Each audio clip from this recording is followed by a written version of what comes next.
Blockchain का सबसे पहले मेंशन जो हुआ था वो बिटकॉइन के वाइट पेपर पे हुआ था। जब सतोशी नाकामोटो ने बिटकॉइन का वाइट पेपर लिखा था 2008 में, उसने जो स्ट्रक्चर बताया था जिसपे बिटकॉइन के ट्रांजेक्शन स्टोर हो रहे हैं, उस स्ट्रक्चर को उसने नाम दिया था blockchain, the chain of blocks. Blockchain का जो सबसे पहला यूज केस आप बोल सकते हो, ब्लॉकचेन की सबसे पहली एप्लीकेशन जो बोल सकते हो, वो पहली एप्लीकेशन थी बिटकॉइन। तो बिटकॉइन एक पेमेंट नेटवर्क था, एक क्रिप्टो करेंसी थी, जो सबसे बड़ा एप्लीकेशन था और वो काफ़ी एप्लीकेशन हिट हुआ क्रिप्टो करेंसी का यूज़ केस। उसके बाद इथेरियम आया। इथेरियम जब क्रिप्टो करेंसी लॉन्च हुई, इथेरियम का ब्लॉकचेन नेटवर्क लॉन्च हुआ, तो इथेरियम ने ये काम किया कि आप हमारे ब्लॉकचेन नेटवर्क पे हमारा इंफ्रा यूज़ करके ब्लॉकचेन के और भी यूज़ केस बना सकते हो।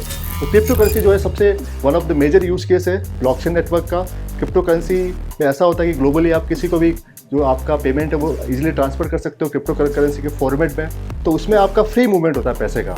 आज के टाइम में आपको दुबई से इंडिया पैसा भेजना है या इंडिया से दुबई पैसा भेजना है, तो जो बीच में थर्ड पार्टी एजेंट्स होते हैं, थर्ड पार्टी जो सर्विस प्रोवाइडर होते हैं, उनको आपको 5 से 10% जो है वो फीस पे करनी पड़ती है। इतना पैसा आपको एक्स्ट्रा फीस पे पेमेंट करना पड़ता है।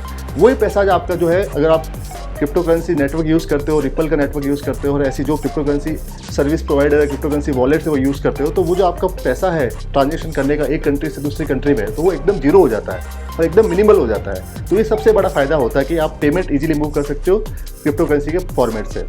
अब सेकंड अपन बात करते हो, सेकंड बड़ा यूज़ केस है वो है डिसेंट्रलाइज्ड फाइनेंस। तो इथेरियम के अंदर क्या है, इथेरियम में सबसे पहला यूज़ केस बना क्रिप्टो करेंसी का।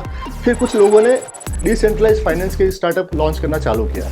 उसमें ऐसा है कि आपका जो भी क्रिप्टो एसेट है, आपके पास जो भी क्रिप्टो करेंसी है, वो आप उसके जो भी कस्टडी वॉलेट्स है, सर्विस जो प्रोवाइड कर रहे हैं डिसेंट्रलाइज्ड फाइनेंस की, उसमें आप डिपॉजिट कर सकते हो, आपको उसका इंटरेस्ट मिलेगा। तो आप 10% से लेके 1000% इंटरेस्ट भी कमा सकते हो कुछ क्रिप्टो करेंसी में।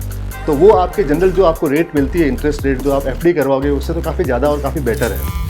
ठीक है। और ये कंपनी जो ऐसी होती है कि उसमें ट्रस्ट ज़्यादा होता है, उसमें आप बिलीव कर सकते हो, उनको गवर्नमेंट शट डाउन नहीं कर सकते, तो यहाँ पे आपका ट्रस्ट फैक्टर भी ज़्यादा हो जाता है। अब तीसरी बात करते हैं, तीसरे यूज़ केस की बात करते हैं, जो लास्ट ईयर काफ़ी राइज हुआ, आपने सबने नाम सुना होगा NFT करके, कि यार कुछ इमेजेस ऐसी होती है वो काफ़ी महंगी सेल हो जाती है, कुछ ऐसी पेंटिंग्स होती है काफ़ी महंगी सेल हो जाती है। तो NFT क्या है? तो NFT जो है वो डिजिटल आर्ट वर्क का यूज़ केस है। उसमें लोगों ने अपनी प्रूफ ऑफ ऑनरशिप का फंडा यूज़ किया, ब्लॉकचेन का वो प्रिंसिपल यूज़ किया, और उसमें जो भी आपका क्रिएशन है, चाहे वो इमेज है, वीडियो है, उसको आप ब्लॉकचेन पे रजिस्टर कर सकते हो। ब्लॉकचेन आपको उसका सर्टिफिकेट देता है, जिससे आप प्रूफ कर सकते हो ये इमेज आपने क्रिएट की है। उसके भी आप उसको बाई कर सकते हो, आगे सेल कर सकते हो और आपकी रॉयल्टी सेट कर सकते हो। आज के टाइम में आर्टिस्ट लोगों का सबसे ज़्यादा दिक्कत ये है कि उनको रॉयल्टी नहीं मिल पाती उनके काम की। तो NFT की वजह से वो अपनी रॉयल्टी जो है वो सेट कर सकते हैं, 10% रख सकते हैं, 20% रख सकते हैं। अब छोटा यूज़ केस की बात करते हैं, वो है गेमिंग का यूज़ केस। लास्ट ईयर में NFT के साथ एक और जो बज़वर्ड था वो प्ले टू अर्न गेम्स था, कि आप गेम खेल के भी पैसा कमा सकते हो। तो जो गेमिंग का जो यूज़ केस है, आज के टाइम में इंडिया में 500 मिलियन गेमर्स है। जब उन गेमर्स को आप बोलोगे कि आप ये गेम खेल के पैसा कमा सकते हो, तो लोग कितना खेलेंगे, क्रांति आ जाएगी देश के अंदर। तो ये सब भी होने वाला है। तो ये यूज़ केस काफ़ी बड़ा यूज़ केस है गेमिंग का, जो चौथे नंबर का यूज़ केस है बड़े यूज़ केस के अंदर ब्लॉकचेन का। और जो पांचवा यूज़ केस है वो आपका ट्रेड फिनेंस का यूज़ केस है।